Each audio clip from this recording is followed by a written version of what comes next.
زنا ایک حرام کام ہے اور اس کام سے بار بار منع کیا گیا ہے، اور خاص طور پر شادی شدہ عورتیں جب اپنے شوہر کو چھوڑ کر کسی غیر مرد سے تعلق رکھتی ہیں تو ایسا گناہ تو بہت ہی بڑا گناہ ہے۔ بعض اوقات غیر مردوں کے ساتھ بات چیت کرنے اور دوستی کو بہت ہی زیادہ عام سمجھا جاتا ہے، لیکن دراصل گناہ کی جانب پہلا قدم یہی ہوتا ہے، اور یہی ہوا ایک ایسی لڑکی کے ساتھ کہ جس نے آنکھ کھولی ایک مسلمان گھرانے میں، لیکن جہاں پر وہ رہتی تھی اس جگہ کافر تھے، ہندوؤں کی بھرمار تھی، اور وہ لڑکی اس جگہ تنہا اپنے آپ کو محسوس کرتی۔ اس کے گھر والے بہت ہی شریف تھے، مذہبی گھرانہ تھا، خاص طور پر اس کے والد صاحب تو اللہ کے بہت ہی زیادہ قریب تھے، یعنی امام مسجد تھے۔ وہ لڑکی اسلام کو اچھا نہیں سمجھتی تھی اور کہتی کہ دین اسلام میں عورت پر بہت زیادہ جبر ہے، آزادی ہی نہیں ہے، خاص طور پر ایک ایسے دینی گھرانے میں۔ جب وہ پیدا ہوئی تو وہاں پر تو ہر کوئی اللہ اللہ کرنے والا تھا۔ ایک بار اس کی چپکے سے ایک لڑکے کے ساتھ دوستی ہو گئی۔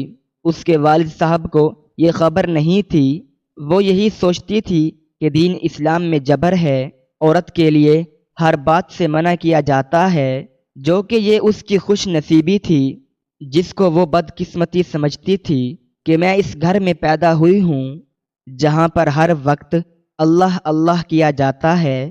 یہاں پر میرے والد صاحب صرف اللہ اور اس کے رسول صلی اللہ علیہ وسلم کی بات کرتے ہیں، میری والدہ بھی یہی کرتی ہے، یہاں تک کہ میری بہنیں بھی انہی کے نقش قدم پر چل رہی ہیں، لیکن نہ جانے کیوں اس کے دل میں بہت ہی زیادہ برائی تھی، اور اسے ایک موقع مل گیا اس بستی میں رہ کر ہندو لڑکوں سے دوستی کرنے کا۔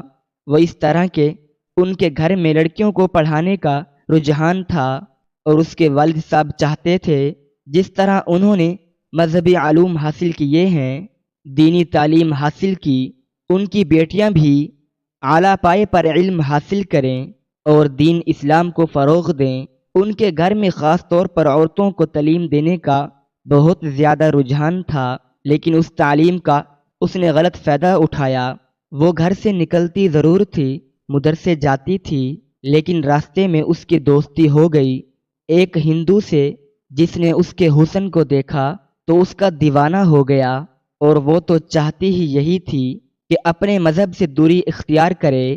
اس نے فوراً اس سے دوستی کر لی، اور اب وہ مدرسے جانے کے بہانے اس غیر مسلم دوست سے ملتی۔ وہ آپس میں قریب سے قریب آتے جا رہے تھے۔ ایک بار اس نے کہا کہ تم مسلمان ہو، لیکن تم کس طرح مجھ سے ملتی ہو؟ میں تو غیر مسلم ہوں، اور میرا مذہب تو تمہارے مذہب سے بالکل الٹ ہے۔ تو وہ کہنے لگی، میں اپنے مذہب کو پسند نہیں کرتی، میں اپنے والد صاحب کو دیکھتی ہوں ہر وقت تسبیح پڑھتے رہتے ہیں اور کہتے ہیں کہ ہمارے دین میں لڑکیوں کو باحیا ہونا چاہیے، گویا کہ وہ لڑکیوں کی تعلیم کے بالکل بھی خلاف نہیں، اور چاہتے ہیں کہ ہم اچھے سے دینی تعلیم حاصل کریں۔ میرا دل نہیں لگتا، نہ جانے کیوں، جب سے آنکھ کھولی ہے اور ہوش سنبھالا ہے، میرے دل میں میرا مذہب گھر نہیں کر سکا۔ تو وہ لڑکا کہنے لگا، تم کیا چاہتی ہو؟ لڑکی بولی، میں چاہتی ہوں مذہب کو چھوڑ دوں۔ لڑکا بولا، لیکن تمہارے والد صاحب ناراض نہیں ہوں گے؟ لڑکی بولی، ان کو کون بتائے گا کہ میں اپنے مذہب سے نکل چکی ہوں؟ اس لڑکے کو تو گویا موقع مل گیا تھا کہ ایک مسلمان لڑکی ایک مذہبی گھرانے کے ہونے کے باوجود، یعنی ایک نیک اللہ والے کی بیٹی ہونے کے باوجود اپنے مذہب سے نکلنا چاہتی ہے، غیر مسلم ہونا چاہتی ہے، تو اس کے لیے بہترین موقع تھا۔ اس نے کہا، ٹھیک ہے، تم اپنے مذہب سے بالکل ہی نکل جاؤ، اور کبھی بھی آپ نماز نہیں پڑھنا، اور یاد رکھنا کہ خدا کی عبادت بھی نہیں کرنا۔ نعوذ باللہ، کیونکہ ایک خدا نہیں ہے، اس پوری دنیا کو بہت سارے خدا مل کر چلا رہے ہیں، نعوذ باللہ۔ وہ کہنے لگی، تم نے صحیح کہا۔ اس لڑکے نے کہا، سب سے پہلے میں تمہاری ملاقات اپنے خدا سے کرواتا ہوں۔ ایک بت اس کے گھر میں رکھا ہوا تھا جس کو وہ بہت مانتا تھا۔ اس نے کہا، میں ان کا ماننے والا ہوں، میں ان سے جو مانگتا ہوں یہ مجھے وہ دے دیتے ہیں، میری ہر خواہش پوری ہو جاتی ہے، اور دیکھو جب سے تمہیں دیکھا ہے، جب سے میں تمہارے عشق میں گرفتار ہوا ہوں، میں نے ان کے ہی آگے ہاتھ جوڑے تھے، اور دیکھو تم میرے پاس آ گئی، بلکہ تم میرے مذہب میں داخل ہونا چاہتی ہو۔ اب وہ لڑکی اپنے باپ کے سامنے، اپنے گھر والوں کے سامنے تو بظاہر مسلمان بنی رہتی، ڈھنگ رچاتی تھی، لیکن مدرسہ جانے کے بہانے وہ اس کے گھر چلی جاتی، اور وہ لڑکا وہاں بیٹھ کر اپنے مذہب کے متعلق اسے بتاتا۔ یہاں پر گھر والوں کو جھانسا دے رہی تھی کہ میں مدرسے جاتی ہوں، اور وہاں پر دیر ہو جاتی ہے آنے میں، اپنی بہنوں کو بھی اپنے ساتھ لے کر نہیں جاتی تھی، اور وہ روز وہاں جاتے جاتے راستہ بدل لیتی تھی اور اس لڑکے کے ساتھ جا کر زناکاری کرتی، غرض کہ وہ گناہوں کی دلدل میں اتنا ڈوب چکی تھی کہ اسے یہ خبر ہی نہیں تھی کہ وہ اپنے آپ کو تباہ کر رہی ہے۔ نہ صرف اپنے آپ کو تباہ کر رہی ہے، بلکہ دنیا اور آخرت بھی اس کی بربادی کی طرف جا رہی ہے۔ وہ جہنم کے گڑھوں میں خود کو گرانے کے لیے تیار تھی، بلکہ گر چکی تھی۔ وہ لڑکا اس کی کمزوریوں سے فائدہ اٹھا رہا تھا، وہ منمانی اس کے ساتھ کرتا، اور وہ ہر رات اس کے ساتھ گناہ کبیرہ کرتی، اور گناہ کبیرہ کر کے اپنے گھر جاتی۔ ایک بار اس کے والد صاحب کو شک ہوا، انہوں نے کہا کہ بیٹی مجھے لگتا ہے کہ تمہارے ساتھ کچھ الگ معاملہ پیش آ رہا ہے، مجھے ذرا بتاؤ کہ تم مدرسے جا کر کیا کیا سیکھتی ہو، اور اب تم پابندی کے ساتھ مدرسے جاتی بھی ہو اور دیر تک واپس آتی ہو، بہتر یہی ہے کہ تم مجھے سب کچھ سچ بتا دو۔ اس نے کہا کہ سچ سننے کتاب لا سکتے ہیں آپ؟ وہ کہنے لگے ہاں بالکل۔ اس نے قرآن کھولے بغیر قرآن کریم کی طویل صورت مبارک پڑھ کر سنا دی اور کہا بتائیے، اب اتنی لمبی صورت میں آپ کو سنا رہی ہوں، پابندی سے جاتی بھی ہوں اور رات کو دیر تک واپس آتی ہوں، میں قرآن کو حفظ کر رہی ہوں۔ اس کے والد صاحب بہت خوش ہوئے کہ میری بیٹی کوئی بھی غلط کام نہیں کر رہی، بلکہ یہ سچ میں قرآن کریم کی تعلیم حاصل کرنے جا رہی ہے۔ یہاں پر آپ سب حیرت زدہ ہوں گے کہ وہ لڑکی تو اس لڑکے کے ساتھ رہتی ہے، پھر کیسے اس نے قرآن کی اتنی طویل سورہ مبارک یاد کر لی؟ وہ اس طرح کہ وہ لڑکا بہت چالاک تھا۔ اس نے کہا کہ تم میرے پاس آتی ہو، میرے ساتھ رہتی ہو، بت کی عبادت بھی کرتی ہو، لیکن تمہیں اپنا قرآن بھی پڑھنا ہے، گویا کہ تم اپنے مذہب کو پسند نہیں کرتی، نعوذ باللہ، لیکن تمہیں قرآن کو مکمل یاد کرنا ہے۔ کبھی اگر تمہارے والد صاحب نے تم پر شک کیا اور اگر کبھی فرمائش کی کہ قرآن پڑھنے جا رہی ہو تو بتاؤ کون کون سی صورتیں یاد ہیں، تو قرآن کی سب سے طویل صورت سنا دینا، وہ چپ ہو جائیں گے۔ قرآن پاک اس کے حلق سے اوپر تک تھا، دل میں نہیں اترا تھا، اسی وجہ سے یاد تو کر لیا پر دل پر کوئی اثر نہیں ہوا۔ یہاں پر اپنے والد کو تو اس نے چکمہ دے دیا، لیکن کیا اللہ تعالیٰ کو بھی دھوکہ دے سکتی تھی؟ میرا رب تو تنہائی میں گزرے ہوئے لمحات بیٹھ کر جو انسان سوچ رہا ہوتا ہے تب بھی اس بات کو جانتا ہے۔ وہ والد کو بیوقوف بنا کر سمجھ رہی تھی کہ میں تو بری الزما ہو گئی، اب مجھے کوئی بھی نہیں پکڑ سکتا، لیکن اللہ تعالیٰ کی پکڑ سب سے زیادہ سخت ہے۔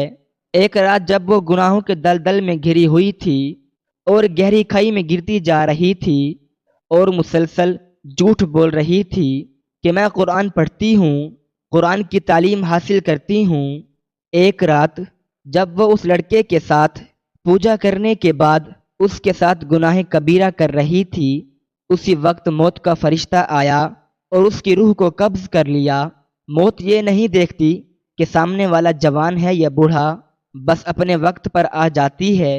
اس لیے انسان اچھی حالت میں اس دنیا سے جائے، کیونکہ اس کے بعد تو سارے دروازے بند ہو جاتے ہیں۔ برہنہ حالت میں بند کمرے میں اس دوست کے ساتھ وہ موت کے منہ میں جا چکی تھی۔ وہ ہندو لڑکا اس لڑکی کی اچانک موت پر بہت پریشان ہوا، اس کو باہر لا نہیں سکتا تھا، کسی سے اس کا ذکر نہیں کر سکتا تھا۔ اس کو سمجھ نہ آیا تو گھر کے صحن میں اس لڑکی کی برہنہ لاش کو پھینک دیا، یعنی کپڑے سے لپیٹا بھی نہیں، اسی حالت میں اس نے اس کے صحن میں اس لاش کو پھینک دیا اور زمین کو بند کر دیا۔ اس کے پسینے چھوٹ رہے تھے کہ کہیں مجھ پر الزام نہ لگ جائے۔ بہرحال یہاں وہ منہ چھپا کر بیٹھا ہوا تھا اور ادھر اس لڑکی کے والدین سراپا حیرت بنے ہوئے تھے، پریشان تھے کہ بیٹی آ تو جاتی ہے، بے شک رات کو دیر سے آتی ہے، لیکن اب تک کیوں نہیں آئی؟ والد صاحب نے والدہ کو اطمینان دلایا کہ استاد سے اکیلے میں قرآن کی صورتیں یاد کرتے ہیں، یہی وجہ ہے کہ بیٹی اب تک نہیں آئی۔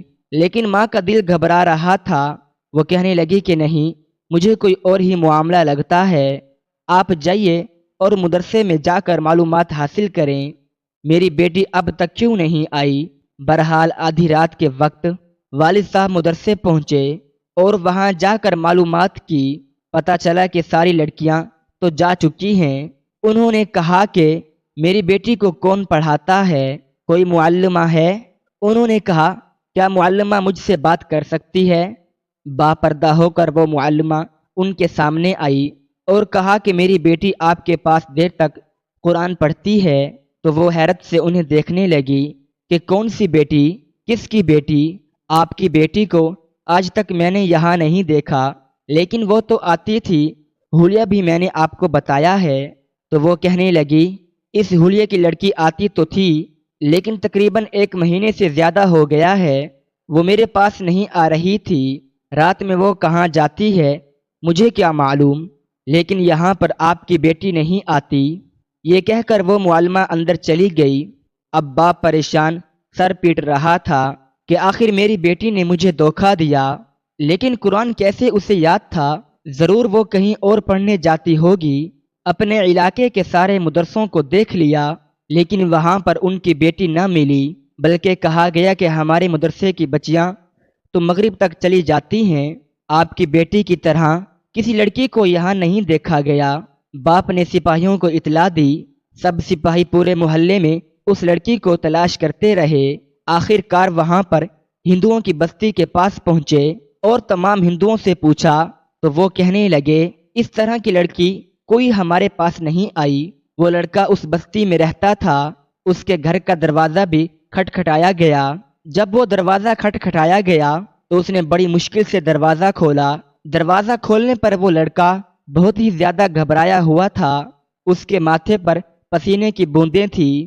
سپاہیوں کو شک ہو گیا، انہوں نے کہا ہمیں لگتا ہے آپ کی بیٹی یہاں پر ہے۔ والد صاحب بولے ایسا کیسے ہو سکتا ہے، یہ غیر مسلم لڑکا ہے، میں مسلمان ہوں، میری بیٹی مسلمان ہے، ایک ہندو کے گھر میں وہ کیا کرے گی؟ سپاہی بولے دیکھیں کچھ خبر نہیں، ہو سکتا ہے کہ آپ کی بیٹی اندر ہو۔ خیر اس لڑکے کو ایک طرف ہٹا کر جب گھر میں داخل ہوئے تو وہاں کوئی بھی نہیں تھا۔ اس لڑکے سے پوچھ گچھ ہوئی، کہا کہ بتاؤ کہاں ہے وہ لڑکی، تم نے اسے مار کر کہاں پھینکا ہے؟ اس نے کہا میں نے اسے نہیں مارا، وہ تو خود مر گئی۔ اس لڑکے نے اپنے آپ کو بچانے کے لیے سچ کہہ دیا تھا، لیکن سپاہیوں نے کہا کہ اگر وہ لڑکی اسی گھر میں ہے تو کہاں ہے؟ اس نے بتایا کہ گھر کے صحن میں نے اسے ڈال دیا ہے۔ باپ کو یہ سن کر صدمہ پہلے ہی ہو گیا تھا کہ اس کی بیٹی یہاں پر موجود تھی، ایک غیر مسلم کے ساتھ، جہاں پر جگہ جگہ بتوں کی تصویر لگی ہوئی تھی۔ ایک بہت بڑا ثبوت اس کے کمرے میں تھا، وہ پہلے ہی صدمے سے دوچار تھا، اور جب یہ بات سنی کہ بیٹی اس لڑکے کے گھر میں مری ہے تو یہ سن کر اس کے ہوش اڑ گئے۔ سپاہیوں نے اس لڑکی کی وجہ سے سین کھودنا شروع کیا، گڑھا زیادہ گہرا نہیں تھا، سامنے ہی جو منظر سب نے دیکھا، اس منظر کو دیکھ کر سب کے رونگٹے کھڑے ہو گئے۔ اس کے جسم پر نہ کفن تھا نہ ہی کوئی کپڑا تھا، جبکہ اس لڑکی کے پوشیدہ چھپے ہوئے اعضاء مکمل طور پر گل سڑ چکے تھے، اور یہی نہیں، اس کے جسم کو لپیٹے ہوئے تھا ایک بہت بڑے سانپ نے، اس کی زبان باہر لٹکی ہوئی تھی اور اس کی زبان پر وہ سانپ بار بار ڈس رہا تھا۔ جب ایک بچھو چلتا ہوا آیا اور اس کے جسم کو کاٹنے لگا، وہ منظر سب دیکھ رہے تھے۔ یہ وہ عذاب تھا جو اس لڑکی پر زنا کے گناہ کی وجہ سے آیا تھا۔ شریف اور باحیا مرد اور عورتیں تو اس کا تصور بھی نہیں کر سکتے، اور وہ تو ایک ایسی دینی گھرانے سے تعلق رکھتی تھی کہ اس کا باپ ایک امام مسجد تھا، والدہ حیا کا پیکر تھی۔ اب والد صاحب اپنی بیٹی کو ایسی حالت میں دیکھ کر تڑپ کر رہ گئے، پر وہ جانتے تھے اب اس جگہ سے نکل نہیں سکتی، مجبوراً اسی جگہ اس کے جسم پر کپڑا ڈال دیا گیا۔ وہ سانپ اسے چھوڑ بھی نہیں رہا تھا، کیڑے مکوڑے اس کے جسم کو کھا رہے تھے، اسی جگہ اس کو دفنا دیا گیا۔ آج بھی اس ہندو لڑکے کے گھر میں اس کی قبر موجود ہے، لیکن چیخوں کی آواز آتی ہے، چیخ چیخ کر کہہ رہی ہوتی ہے، مجھے بچا لو، مجھے بچا لو۔ اس گناہ سے جو میں نے کیا ہے، اس گناہ کی سزا مجھے روز ملتی ہے۔ میں نے جھوٹ بولا، میں نے اسلام کو بدنام کیا، میں نے بہت بڑا گناہ کیا۔ اس لڑکے کو سپاہی پکڑ کر لے گئے، گویا کہ اس نے اسے نہیں مارا تھا، لیکن پھر بھی اس نے اس کو بہکایا تو تھا۔ وہ عذاب جس کی وجہ سے سزا وہ مرنے کے بعد بھی بھگت رہی تھی۔ زناکاری ہمارے معاشرے میں عیب نہیں رہی ہے۔ اللہ اکبر۔ ہمارے نبی صلی اللہ تعالی علیہ وآلہ وسلم نے فرمایا، حیا ایمان کی ایک شاخ ہے، یہی وہ ایمان ہے جو انسان کے اس قسم کے گناہوں اور پھر ان گناہوں کے عذاب سے بچا لیتا ہے۔ ہر انسان کا دوسرے انسان سے ایک پردہ ہے، لیکن انسان اخلاقیات سے گر جاتا ہے۔ وہ سمجھتا ہے کہ اسلام میں یہ باتیں ہمیں ہماری آزادی سے روکتی ہیں۔ آزادی یہ نہیں کہ آپ کسی غیر محرم کے ساتھ ناجائز تعلقات رکھیں۔ اگر اسلام میں عورت کو باپردہ ہونے کا حکم دیا گیا ہے تو یہ اس کی حفاظت کے لیے ہے۔ اللہ تعالی ہم سب کو ایسے گناہ کبیرہ سے بچائے، آمین یا رب العالمین۔ ناظرین، کمنٹ باکس میں اللہ تعالی کے 99 ناموں میں سے ایک نام ضرور ٹائپ کریں۔ شکریہ، اللہ حافظ، السلام علیکم ورحمۃ اللہ وبرکاتہ۔